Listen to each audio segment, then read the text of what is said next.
It's that time of week again, ladies and gentlemen. It is time for my weekly wrap up so that I can get all of this week's anime out of my head and get into next week's. So without further ado, because it is late as shit, we have number 10 with Solo Camping. Solo Camping is always an absolute win. This week we got to see Jealousy because another girl who also solo camps on a bike, runs into our main man, who I believe's name is Gon, and gets advice from him in the shops. Plays a little bit flirty to try and dodge an awkward situation with a co-worker, and then rocks up at the campsite where he's going to be sharing it with this lovely lady. And that throws everyone into turmoil. And it is excellent to see because who doesn't love a little bit of drama in their camping? That's really it. This show is great in its simplicity because we're just going camping. This time, solo camping for 3. In our number 9 slot, Togenunki. We ran into a burning building because we can't be affected by fire. Of course we can't. We found out that Chainsaw Arms is actually smart enough to use the echolocation blood, which depends on your IQ, whether you can use it or not. Because, hey, people decided we're going to burn down the children's hospital where Chainsaw Arms' favorite little girl is. Just fucked. And where are the firefighters? These guys were running around. This Shinki, I think his name is, saved everyone that was still in the hospital single-handedly. Like, he ran in and grabbed each person one after another, and the firefighters still aren't there. This is a kid's hospital. They should be in the first place that they go if it's on fire. The entire town's on fire. You save the kid's hospital first. Maybe you save, like, the firehouse, but then the kid's hospital. In our number 8 slot, we have Chitose in the ramen bottle, I believe is the full name of this. I just think of it as Chitose. Chitose in the Ramune bottle, yeah, is in the Ramune. Whatever.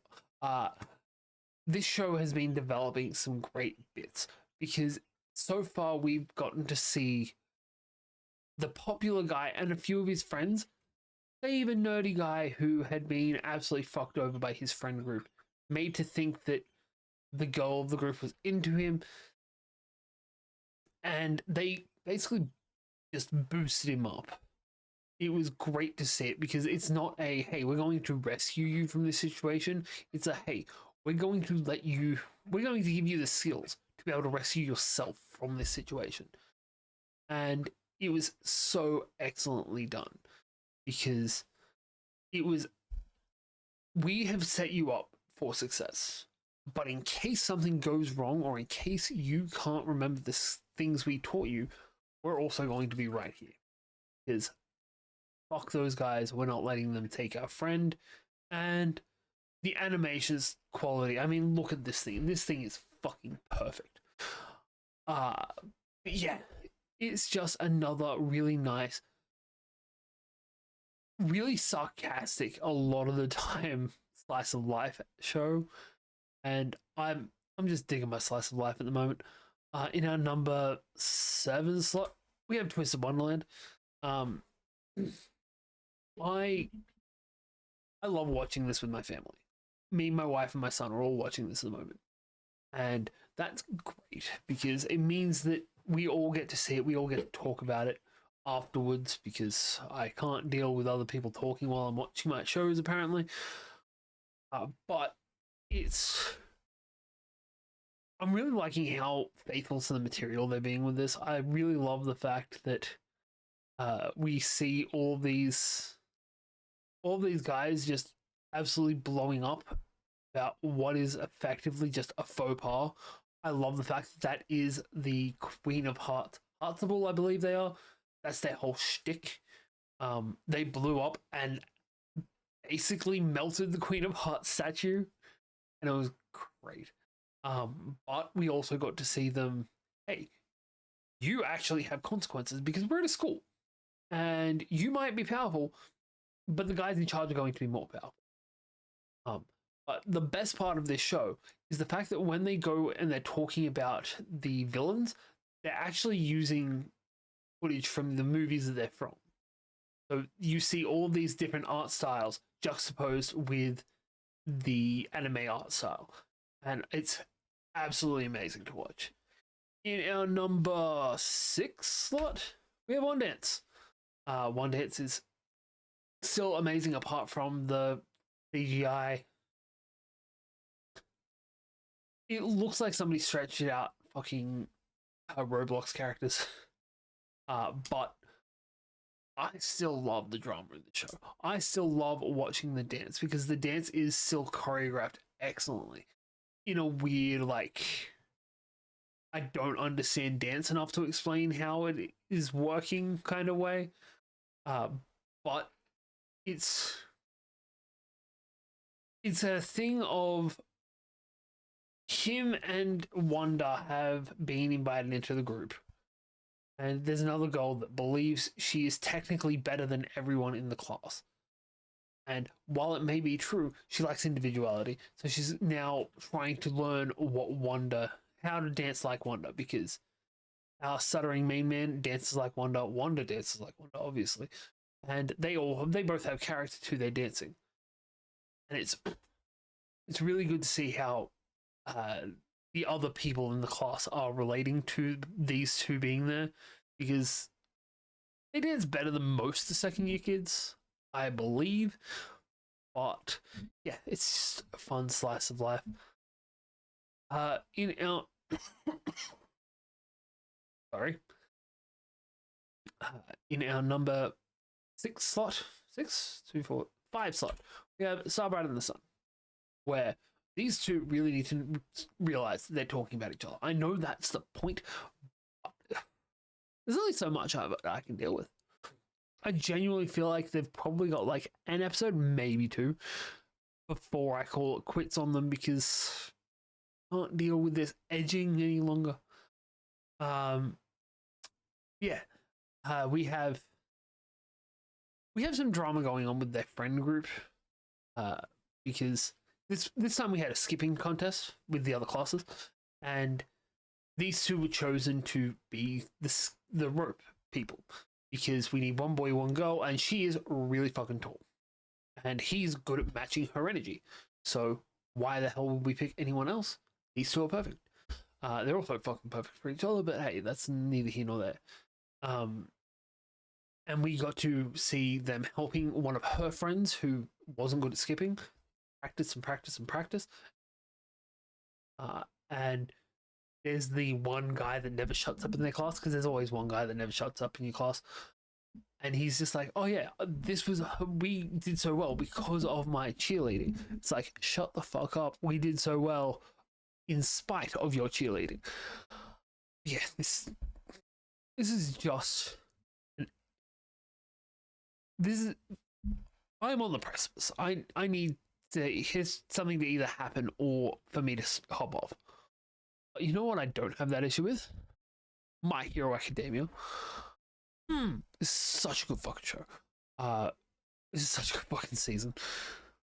I literally just finished watching this.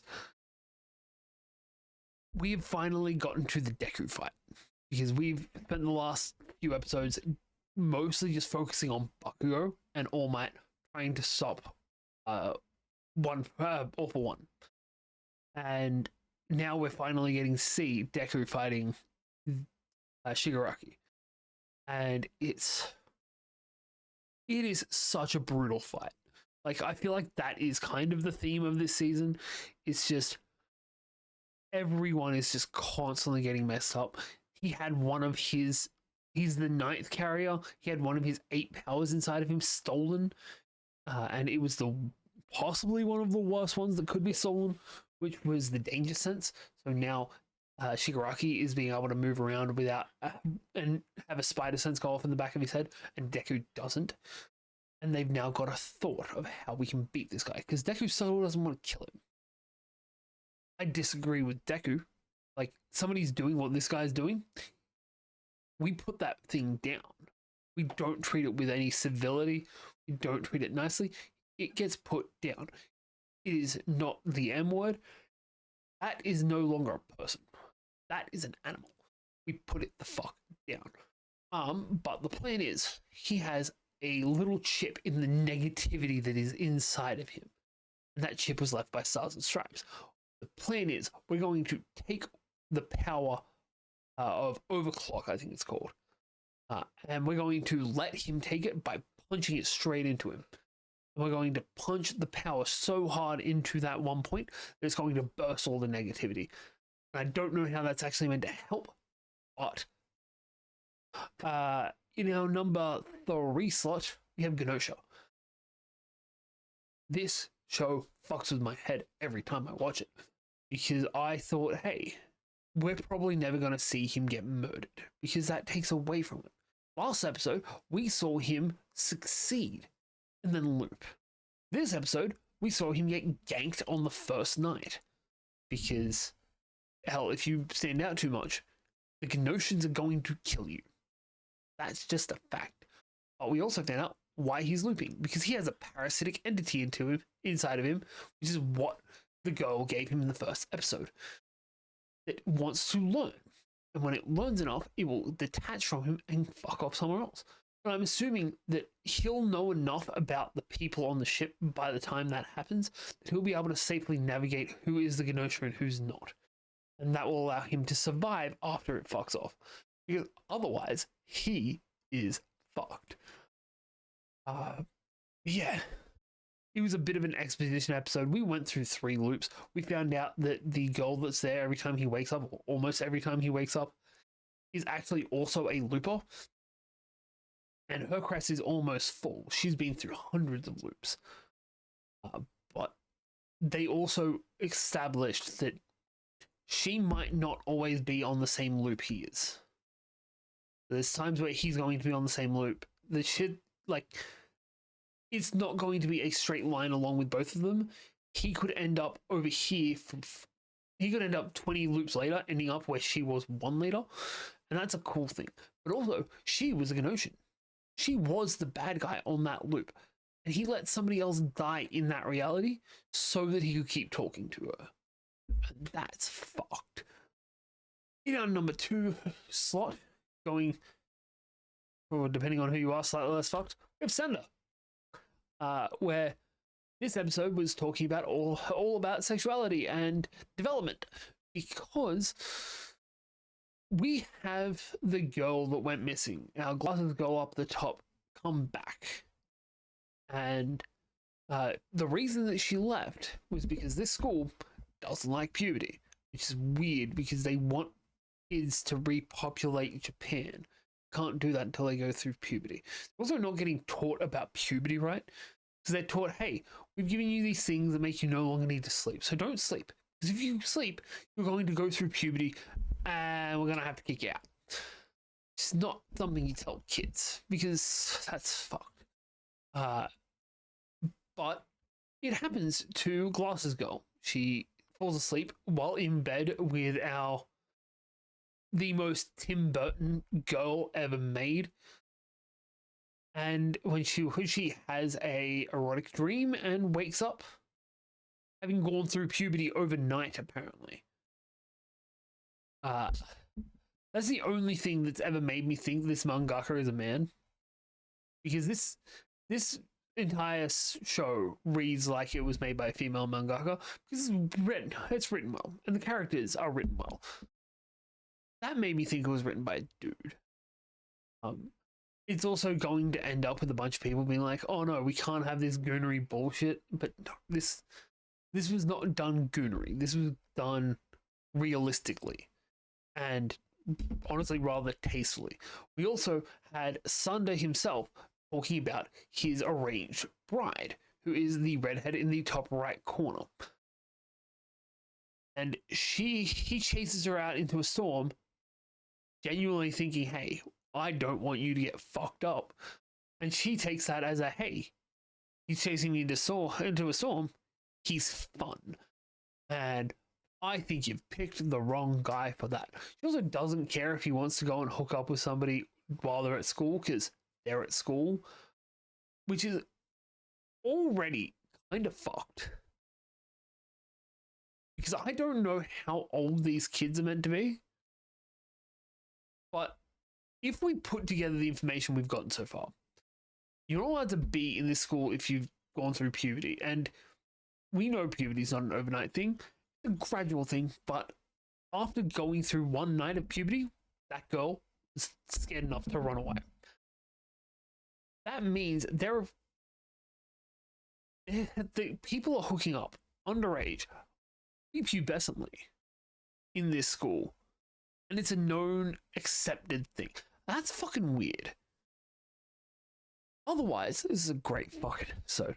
We also, Sander had trouble changing over to Santa, and I love the fact that he's getting too emotional, and it's causing him to have Santaful dysfunction. Should have thought of a better joke for that before now. But we're going to move on to our number one for the week. It's Gachi Akira. This was fucking dope. We got to see Stick Boy's backstory. And it was kind of shit. Because it was literally just, hey, I was the best at what I do. And then somebody else came along and beat me. And I'm bitter about it. And that's why I have a stick, because they made us choose weapons. And I chose the stick thinking, hey, I can be better than everyone else because I'm using a lesser weapon. And then he cried about it in a hole for a couple of days. But then we got to see him fucking magic the staff to himself so that he can beat the shit out of Jabba with it. Only to find out, hey, no, he's having a hallucination. He's paralyzed on the ground. Jabba is still perfectly fucking fine. Guy, however, is completely fucked. We also got to see Kaiju Kid, I can't remember her actual name, found some kind of heart-looking thing with a bunch of hands holding different weapons that are all stuck to it. That was fucking weird. But yeah,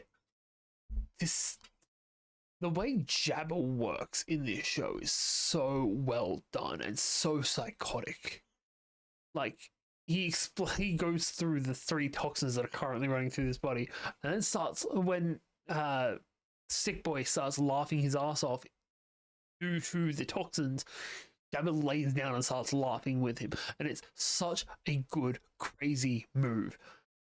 That's going to do it for this week. I hope you're enjoying this as much as I am. If you are, don't forget to hit that sub button, give us a thumbs up, and yeah, I've been Faye, you've been awesome, and I'll see you on